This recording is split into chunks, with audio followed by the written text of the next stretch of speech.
Hey guys, welcome back to the CodeMat. Today's problem is sequence. If you are new to the channel, please do subscribe. We solve a lot of competitive problems. What problem says is given a string s and a string t. Check if string s is a subsequence of t.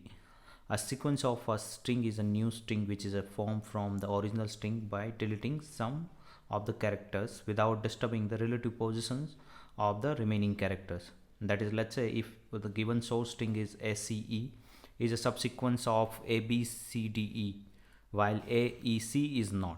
So if you see the order of ACE is a subsequence of ABCDE, because here the order is same ACE, where for this AEC the order is not maintained. So for this we need to return false. For ACE we need to return a true. Now let's understand the examples. So here first example where given string is s is equal to abc and t is equal to h b g dc. So here if we see s is a substring of a t, so we need to return a true. For second example axc, it is not a substring or a subsequence of a t. So in that case we need to return a false because here x is not present in the target string. So in that case we need to return a false. Now let's understand the solution approach for this. So I have written one source string and one target string where we need to check whether s is a subsequence of t or not. So one thing we can do here is we can start iterating both the string. Okay, when there is a match of the character, let's say if we are taking this as a one index I, okay, and second j is equal to for t. Okay, if both the character is matched, in that case we will move one node to the right hand side. So I will move to the next character here. Okay, again we will check for the next character, same way j will also move.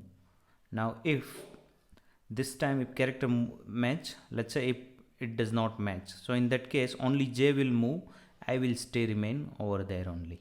Okay, now third time we will again match with the next character of I with j.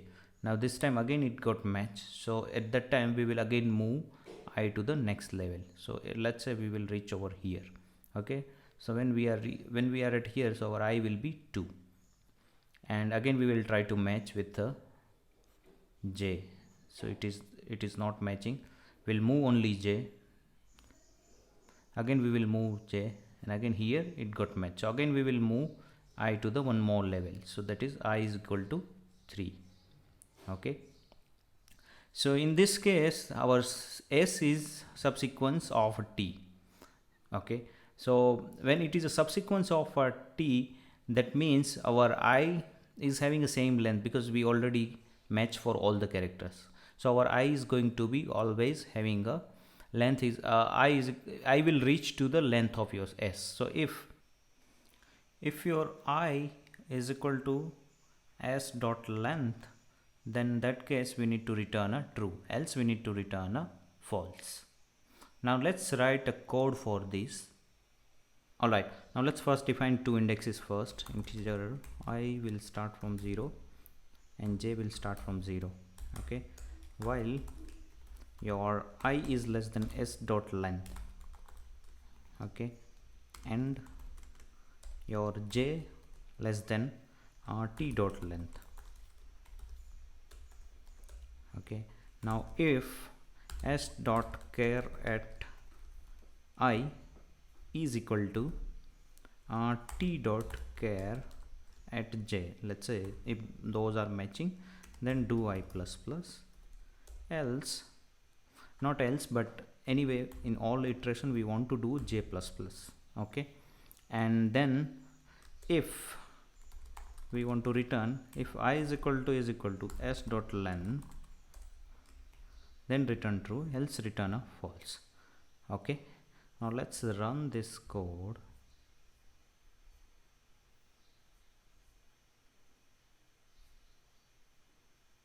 Alright, so it returns a true. Let's submit it.